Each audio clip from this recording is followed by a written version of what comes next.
Estamos aqui no estúdio para um terceiro episódio, porque a gente vai mudar a conversa. O tema agora é educação continuada, também conhecida como lifelong learning e o aprendizado do futuro. Mônica, queria mudar um pouquinho de assunto com você para falar dessa questão que a gente já trouxe um pouco das profissões do futuro, mas eu queria falar sobre essa coisa da aprendizagem ao longo da vida, né? Antigamente a gente escolhia o que, né? Eu quero ser isso, eu quero ser aquilo, eu faço ali uma graduação e eu passo a vida fazendo aquilo. Hoje em dia as coisas são muito mais fluídas, as pessoas podem ser várias coisas ao mesmo tempo, podem mudar de carreira, podem se aperfeiçoar, né? Como é que você vê esse conceito, né? No inglês é lifelong learning, nessa aprendizagem ao longo da vida, e como é que as famílias, né, que estão assistindo a gente, podem se aclimatar, entender esse conceito e olhar para os seus filhos nesse novo contexto?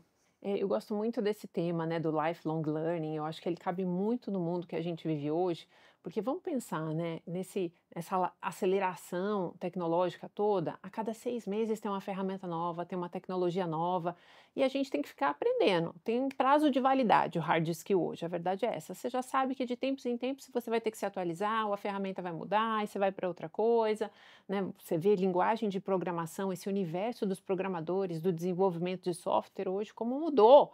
Entrou uma AI generativa que boa parte dos códigos hoje que eram gerados e você precisava de um batalhão de gente, né, layoff atrás de layoff dentro dessas big techs, porque a gente tem visto que né, a inteligência artificial tem substituído ali boa parte dessas tarefas.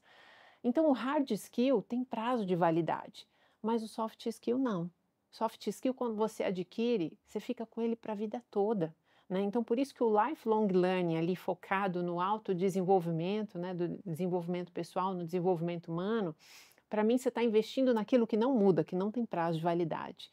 Isso é muito legal. Te dá ferramenta, inclusive, para fazer essa leitura de Navegar, cenário e mudar, né? exatamente, porque eu acho que a maior dificuldade dentro do universo de aprendizagem hoje é o que aprender, para onde eu vou, né? A pergunta que eu mais recebo das pessoas: Mônica, tem esse negócio novo, por onde eu começo? Qual é o curso? Qual é o caminho? Porque o leque de opções é gigantesco. E aí, às vezes, a gente não sabe fazer a curadoria, não sabe traçar o caminho, porque antes era uma coisa vertical, né? Né, é medicina, é direito, é jornalismo, era tudo muito verticalizado. E hoje é muito, né? Você vai de repente trabalhar no jornalismo, ou você vai trabalhar numa plataforma online digital e não no veículo tradicional, ou de repente você está dentro de uma empresa fazendo uma cobertura de um tema específico. Então é tudo muito transacional hoje. É difícil você conseguir fazer uma curadoria. Então acho que mais do que nunca esses soft skills eles vão ser usados, esse lifelong learning, para você fazer uma curadoria, para você conseguir traçar o script de carreira. E é dinâmico, é orgânico, né? E você tem que estar pronto para mudar, porque é isso, às vezes não só ter carreiras paralelas, né? E talvez uma seja aonde você se resolve financeiramente, mas talvez a outra seja onde você encontra o seu propósito, na outra aonde você causa impacto. E essas coisas todas vão indo ao longo da vida. E a gente não é um só, a gente consegue se dividir para ter tudo. E mais uma vez, eu acho que nem as empresas estão preparadas muitas vezes para ter profissionais, e aí você tem um diretor, mas ele também é criador de conteúdo, aí você vai no médico, mas ele também é influenciador, né? As carreiras hoje elas se cruzam, e aí a sociedade aos poucos está amadurecendo. Mas acho que a gente vive ainda hoje num universo que é muito conectado a propósito, mas se eu tivesse que falar numa visão de longo prazo, eu acho que talvez a gente está caminhando para um futuro do trabalho mais conectado a impacto, E né? A um modelo como é que conectado a a gente tem impacto. essa conversa com os nossos filhos, né? Talvez eles É tenham muito conversar com a distante. gente, né? Eu acho que às vezes eles estão mais prontos para essa conversa do que a gente. Às Uhum. vezes, mais uma vez, a gente vem com os nossos vieses, né? E a gente tenta colocá-los naquela caixinha e falar: olha, então, você vai fazer a universidade do quê? Você vai fazer a faculdade do quê? E às vezes a criança tem 12 anos, né? Você fala até 18, eles só conseguem saber o que eles vão fazer essa semana e olhe lá, né? Não, às vezes é o que vai fazer no dia. Então, querer perguntar o que vai fazer aos 18 anos é muito longe esse horizonte, E né? por outro lado, às vezes tem 18, 17, os pais ficam assim: "Ah, não, mas ele é muito novo para escolher". Então, assim, tendo a consciência de que, assim, a gente vai ter que aprender para o resto da vida, a vida inteira, ele precisa começar. a trabalhar, a estudar. Então, se formou no ensino médio, a gente sempre fala, não é mais igual antes. A gente fala que antes a carreira era muito a escolha de carreira era muito parecida com o GPS de antigamente e a de hoje é muito mais parecida com o Waze, porque antes você colocava lá o seu destino, ele traçava o caminho, você já sabia tudo que você tinha que fazer para chegar naquele final. Hoje você coloca lá o destino, mas ao longo do caminho ele vai recalculando a rota, várias porque vezes. tem ali uma coisa não esperada. Desvia e muda, e diminui o tempo e aumenta o tempo. E aí não adianta querer esperar você ter essa rota pronta, porque ela não vai, ela só vai se formar ao longo do processo. Inclusive, você é parte protagonista desse processo. Você vai construir, né? Exatamente. Você mesmo. O quê? E Você, Thaís. Pedagogia. You yourself. Você é pessoa física. Exatamente. Então, assim, por exemplo, quando eu estava fazendo administração e passei em pedagogia, e eu já dava aula também. Então, o que eu queria fazer era fazer as duas faculdades. Eu adorava administração e estava apaixonada por educação e eu queria fazer as duas faculdades. E aí minha mãe teve uma fala muito sábia que eu acho hoje em dia, que era de falar assim... Depois de você fazer por 2 semestres as juntos, simultâneos, né? 1 ano, as duas. E aí ela falou, não, você tem que fazer uma faculdade e trabalhar ao mesmo tempo. Não adianta você ter 21 anos, estar formado em 2 coisas e não ter experiência nenhuma de mercado de trabalho. Até porque daí vai entrar no mercado e falar, nossa, mas não é isso que eu quero fazer. Eu adorei estudar aquilo, mas o que eu quero fazer de trabalho não é isso. Então, como que eu vou esperar? Não. A experimentação, né? E aí foi, no fim, o SOS... Até estava em dúvida, né? Não sei o que eu quero. E no fim, hoje, o que eu faço, o que a gente faz, envolve as duas coisas. E o SOS Educação foi a 3ª empresa que eu abri. Eu vendi a 2ª, a 1ª também deu certo. Então, assim, Mas aí nessa decisão de... eu falei, você vai trancar uma e vai terminar uma só, enquanto você trabalha. Ah, mas como que eu escolho? Eu gosto das duas. Não, você não está abandonando a outra. Você vai terminar uma e daí você volta, se ainda for isso que você quer, você volta para terminar essa que você deixou de lado. Ah, mas e agora eu tranco administração ou tranco pedagogia? Essa decisão eu não posso tomar para você. Porque eu falava para ela assim, ao longo dos próximos anos, seja qual for a decisão que você tomar, vai ter um momento que você vai se arrepender. Porque como você vai estar em uma, você vai falar, puxa vida, isso aqui tá difícil, tá complicado, tá me enchendo. Se eu tivesse na outra, eu falei, então tem que ser uma escolha sua. E depois você volta. E foi o que aconteceu? Depois eu voltei. Mas é interessante, você falou uma coisa muito importante agora, né? Porque eu acho que a maioria dos pais, eles têm dúvida do seguinte, porque hoje o leque de opções, como a gente estava falando do lifelong learning, o leque de opções hoje é gigantesco. Quantas opções de extracurricular você tinha na sua época? Quantas eu tinha na minha? Bem menos. Hoje em dia, você chega na escola, é um portfólio, você fica perdido. Então, assim, as opções são muitas e os pais ficam perdidos. Sim, e também tinha uma impressão de que aquela escolha era definitiva. Exato. E se desse errado ali, você tinha pouca margem de manobra, né? A coisa era um pouco mais dramática, né? Poxa, aí vai mudar de faculdade com 23 anos, como se isso fosse um drama. E eu acho que hoje as coisas...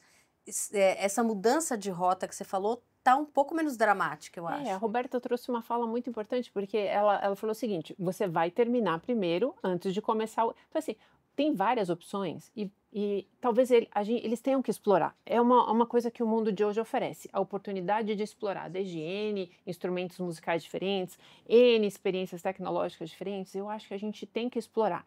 Só que a gente tem que fechar ciclos. Não é assim, fez 2 semanas, não gostei. Não, qual é o ciclo? O ciclo desse curso é 6 meses? Faça 6 meses. O ciclo é 1 ano? Faça 1 ano. Depois, no final do ciclo, não gostou? Vamos explorar outro. E, de repente, gosta e fica 4 anos fazendo o mesmo ciclo, ou a mesma atividade, repetindo, até se especializar. Mas eu acho que a gente tem que encontrar esse meio do caminho, entendeu? Não pode ser muito permissivo e testou uma semana, já troca para outra. E nem ficar insistindo, talvez, assim, a vida inteira. Vai fazer 18 anos de música, tocar piano, sem explorar, né? Mas esse de fechar o ciclo é a forma como a gente ajuda para eles desenvolverem uma habilidade que é fundamental e que também tem uma lacuna grande, que é determinação. Porque assim, quando faltar a motivação, que vai faltar, eu tenho que ter aqui no meu bolso o recurso da determinação para falar, quer saber? vai pela força do ódio, mas eu vou terminar isso.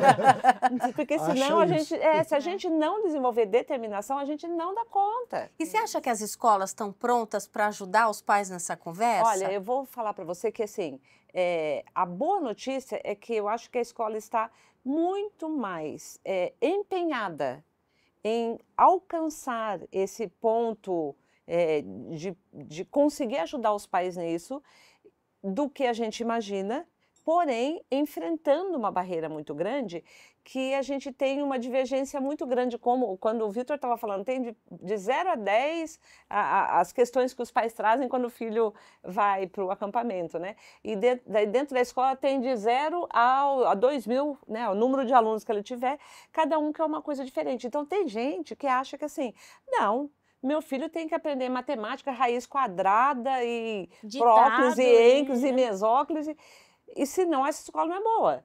E tem um outro que fala, não, gente, mas peraí, não vai adiantar nada ele saber fazer isso se ele não souber como aplicar. E aí onde está o meio termo disso? É que não é o que a escola ensina, é como ela ensina. Então, mesmo a escola que hoje é conteudista, se ela ensina o conteúdo programático, mas ela coloca esse aluno para resolver problemas cuja solução depende desse conteúdo que ela está ensinando, pronto, tá ótimo, não tem problema. Porque a gente precisa formar resolvedores de problemas. Se você formar resolvedores de problemas, ele vai criar um mundo novo e ele não vai se sentir abandonado em fase nenhuma da vida. Porque a única certeza que a gente tem é que nós vamos enfrentar mudanças, nós vamos enfrentar tempestades. Não é que o mundo gira, o mundo capota e deixa a gente lá embaixo, a gente tem que continuar. Então, se a gente formar resolvedores de problemas, então a escola está muito atrás disso. A gente tem muita demanda de escola e acompanha muita escola que está lá fazendo formação de professor, que está correndo atrás. Porém, a graduação do professor ainda está numa defasagem gigantesca. Ainda está naquele mundo muito acadêmico, né? Faltando prática, faltando matérias conectadas com a realidade. Tá e cada vez mais os professores desistindo da profissão e a gente formando menos professores. Então, a gente já faz esse evento, o Salto by Southwest, que é o maior evento de inovação do mundo. Os 4 primeiros dias são voltados para a educação. E faz 3 anos já que todo ano um assunto que é muito tratado lá é sobre o apagão de professores, de profissionais da educação. Ou seja, é uma questão mundial. Mundial. E aí os professores estão desistindo. E se a gente considerar que quanto mais a tecnologia avança, mais recursos a gente tem, mas a gente vai continuar precisando de gente para ensinar as crianças a lidarem com gente e gostarem de si mesmas, a gente vai estar vindo com um problema enorme aí. E isso já está eclodindo na escola. Já falta professor experiente que queira continuar na área.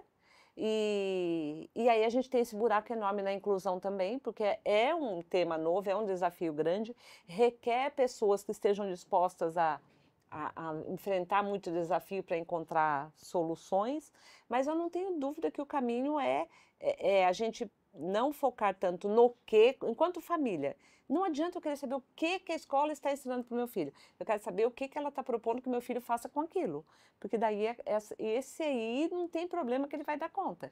E outra questão que tem a ver com essa pergunta, que eu amei também a resposta que a Mônica trouxe, em relação à carreira, à profissão, é que as respostas para os desafios que a gente enfrenta hoje não estão em uma única área. Então, o que é o grande segredo para essas gerações que vêm pela frente? É não achar que eles serão ou só advogados, ou só médicos, ou só veterinários. E os pais trazem muito para a gente. Imagina, meu filho está em dúvida entre veterinário e direito. Tem nada a ver uma com a outra. Mas fala para ele que ele pode fazer os dois. Só vê qual que ele vai fazer primeiro. Agora, vai chegar um ponto, como você falou, ele vai ter várias carreiras, e ele vai chegar a uma coisa que ninguém chegou, em que ele junta esses dois conhecimentos a partir do olhar dele, que ninguém vai ter. E ele consegue mudar o mundo a partir disso. Então, acho que a gente respirar um pouquinho também e falar, não é uma coisa ou outra, não é uma decisão que tem que tomar agora, mas uma coisa que a gente tem certeza que não funciona. É falar, meu filho vai fazer... Vai ficar viajando para descobrir o que ele quer fazer. Ele vai descobrir que ele não quer fazer nada, vai dar um desespero nele. E na família que está pagando a conta, né? E ainda porque essa questão do lifelong learning, eu acho que trouxe para a gente uma amplitude tão grande de cursos, de conhecimentos, de possibilidades, que Inclusive o curso de curta duração. que se esse adolescente que sai da escola não for imediatamente fazer o próximo passo de estudo, de trabalho que ele vai ter, ele é meio que abduzido por esse monte de coisa e ele não sabe para onde ir. A prova disso tem tanto curso hoje que ensina você a vender curso. E daí tem muita gente que começa a fazer esses cursos, mas eles são meio viciantes. Então você fica querendo cada vez mais fazer curso de vender curso, mas você não de fato vende o curso. Não tem nada para vender. Você não tem nada para vender. Então, assim, também não. Tem uma linha tênue ali do aproveitar essa É como um amplitude que a gente investimento tem. também, né? Tem muito curso para você aprender a investir. Aí todo jovem, o pai fica super orgulhoso. Não, ele vai agora trabalhar na área de investimentos. Ah, sim, mas ele vai investir qual dinheiro? Né? Daí acaba o dia do pai, o dia da mãe, o dia da tia, da madrinha, porque foram pondo, porque ele queria aprender a investir. E ele vai comprando aprender a cursos e investir. cursos e cursos, e quem tá ganhando dinheiro Vai É o dono aprender a do curso. investir enquanto você estuda e vai investindo o seu ali para você ver o que acontece. Uhum. e vendo como ganha mais para você Que investir. é isso, né? pega esse curso, vê que problema você resolve. E se a gente for sempre nessa, que problema você resolve, ou como você resolve esse problema, aí a gente está ajudando para que eles encontrem ali os caminhos. Mônica, as empresas elas estão prontas para investir nessa educação continuada dos profissionais, né? Porque a vida está girando e essas pessoas estão no mercado de trabalho. Sim, e eu acredito que boa parte desses jovens, eles saem ali da universidade e muitas vezes tem esse gap entre o mercado, né, a realidade do mercado e aquele aprendizado mais acadêmico. E muitos chegam hoje despreparados no mercado de trabalho. Então, o movimento que eu tenho visto é a universidade corporativa se movimentar para tentar suprir esse gap, principalmente nas matérias digitais, os soft skills, coisas que ainda faltam, talvez, né, esse ensino médio se preparar, essa parte da universidade se preparar. E a universidade corporativa, ela também vem mudando, né? Porque eu acho que hoje eu percebo que a gente tem tantos canais também para a gente aprender, de aprendizado. Então, são mentorias, canal no YouTube, são as redes sociais, são as comunidades, são os cursos tradicionais, viagem de imersão, hackathon. A gente tem uma diversidade de formas de aprender hoje. E a universidade corporativa, ela acabou copiando muito o modelo da universidade tradicional. As empresas também estão tendo que se reinventar hoje nos seus próprios modelos, né, e entender que hoje é muito mais fragmentado, que cada um tem essa, né, necessidade talvez um pouco mais individual, o que funciona para um e o canal que funciona para outro, às vezes é diferente, e que o ensino e esse lifelong learning, muitas vezes ele vai ser um blend, né, uma mistura de um pouco de tudo isso, e é o que funciona para você e você cria a sua própria trilha de desenvolvimento. Então está sendo um super desafio para as empresas também, né? Eu acho que a universidade corporativa ela complementa, mas ela tem um ciclo também. E aí ela chega num platô que dali para frente fica difícil você continuar evoluindo, porque imagina para um funcionário que está 10 anos numa empresa, você está 10 anos fazendo universidade corporativa. Cansa. Né, para uma geração ainda que vem dinâmica, que vem de vários canais, com diversidade de formatos, você cair num único formato padronizado é uma coisa que engessa, então é um desafio também para esse universo corporativo poder se reinventar.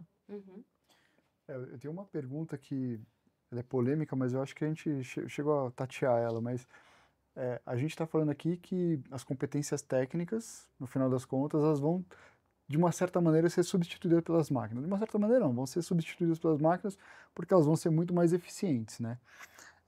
Isso traz uma desconstrução no mundo educacional, principalmente pensando em graduação, né?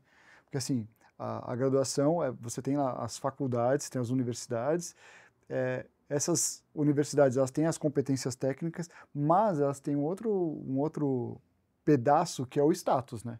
Não, eu fiz, né, medicina na USP, eu fiz, né, e por aí vai.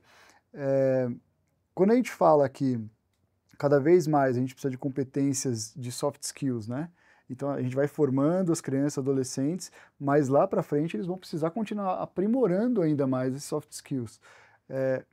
Aonde ficam as universidades? Porque vai ter que, assim, esses grandes conglomerados educacionais, eles precisam ir para algum lugar, né? Hoje eles geram uma demanda, né, de cursos online, EAD e tudo mais. Para onde a gente vai nesse caminho? Assim, para onde vocês imaginam que a gente vai? Porque eu, né? E aí, polemicamente falando, a gente tem uma disputa em casa que eu falo, olha, os nossos filhos não vão fazer faculdade. Ai, meu Deus, pronto, eu não vou nem terminar, já estou Já tô contra você, já. Não, eu não estou impondo, eu estou falando, eu estou supondo que não. Ah, bom, Tá? porque sabe que filhos, tem um filósofo que disse que filhos são flechas que a gente solta no ar. Mas o Rubem Alves veio e disse que filhos são flechas com asas que a gente joga no ar, porque se atira a flecha para cá, ela bate a asa e vai para lá. Então, sinto informar que quem vai decidir se eles vão fazer faculdade ou não são... Eu não tenho a menor dúvida, Roberta. Eu espero que eles ouçam a mãe. Mas eu acho que o grande ponto é... A faculdade vai ficar obsoleta? Qual que é a relevância da faculdade, pensando daqui a 18 anos, né? Num mundo que, né, a gente não consegue nem planejar os próximos 2 anos, né, hoje em dia. Então, assim, acho que a faculdade já tem vários códigos, e eu vou falar pessoalmente, assim, eu escolhi um curso, mas onde eu aprendi a fazer projetos, né? Então, início, meio e fim, entender o contexto, né? Aplicar ele, ver onde eu quero chegar para isso. Para mim, a faculdade, ela foi significada a partir disso, não as competências técnicas que eu aprendi nela. Então, por isso que eu defendo essa tese de que será que é a universidade ou será que são vários cursos? Será que vale a pena fazer 5 cursos de 1 ano ou fazer um curso de 5 anos? Né? Exato. Eu acho que eu entendi o ponto do Vitor, porque não é talvez sobre, meu filho não vai fazer universidade. Mas, assim, nós como pais, desde quando tem 6 anos, você começa, filho, quando você crescer e você for para a universidade, e a gente já começa a colocar os nossos vieses com 6 anos de idade e quando tiver 18, a gente não sabe se eles vão querer ir. Tem que ser uma decisão deles. Vou fazer 5 cursos de especializações de 1 ano, ou vou fazer uma de 5 anos que quando você começar a fazer, ela já está defasada. Né? É um super desafio. Posso começar da minha opinião aqui, já que eu comecei a falar, né? Eu acho que essa é uma conversa que ela é muito importante e hoje eu percebo que a gente vive num momento, mais uma vez, é mais uma tensão da humanidade. Quando você pega um cara que nem Elon Musk, que falou 2, 3 semanas atrás, postou no Twitter algo do tipo assim, precisamos contratar engenheiros, porque, obviamente, engenheiros, né, é um profissional em escassez no mundo hoje, tirando China, o restante do mundo todo está sem engenheiros. Quem dirá o Brasil, né? A falta de engenheiros é gigantesca. Ele simplesmente postou que, olha, precisamos de gente para trabalhar com técnico, desenvolvimento de software, arquiteto de software. Se você tem essa skill, não importa para mim o seu diploma, se você tem ou não tem diploma, não importa para mim se você tem experiência, que empresa você trabalhou, se você sabe fazer o serviço e é bom, manda o seu currículo para a gente. Quando um cara desse tamanho de representatividade, gostem ou não dele, mas ele representa um impacto gigantesco, tudo que ele fala, ele manda um recado para diversas empresas que estão aí procurando contratar novos talentos, mas pedem um script de currículos gigantesco, que muitas vezes é difícil alguém conseguir suprir, que fala, cara, o que é hoje um talento? O que é experiência? O que é um currículo? Eu preciso ir para uma universidade para ganhar um salário, para ter um bom emprego? As pessoas começam a se questionar, esses jovens começam a se questionar. E aí, por outro lado, a gente viu também ano passado, no final do ano, o prêmio do Nobel de Química pela primeira vez foi entregue para o Google DeepMind com o AlphaFold, que descobriu lá uma molécula, um formato, um jeito novo de se quebrar a proteína, e é uma Big Tech. Foi a primeira vez que não um centro acadêmico, uma escola como Harvard, como Stanford, que tem laboratórios que sempre saem cientistas super premiados, ou seja, não foi da academia. Saiu de um centro de tecnologia, um prêmio Nobel de Química. Então, as universidades, na minha opinião, elas vão ter que se reinventar. O papel delas talvez não seja mais esse, né, de dar o diploma que vai garantir o skill ali que ele precisa para executar uma tarefa. Talvez essas universidades vão ter que fazer essa releitura e falar o quê? Qual é o meu papel aqui na sociedade quando eu vivo num universo de oferta e demanda de conhecimento e esses laboratórios e essas máquinas fazendo processos de automação ali, né, gigantescos, qual é o papel, né?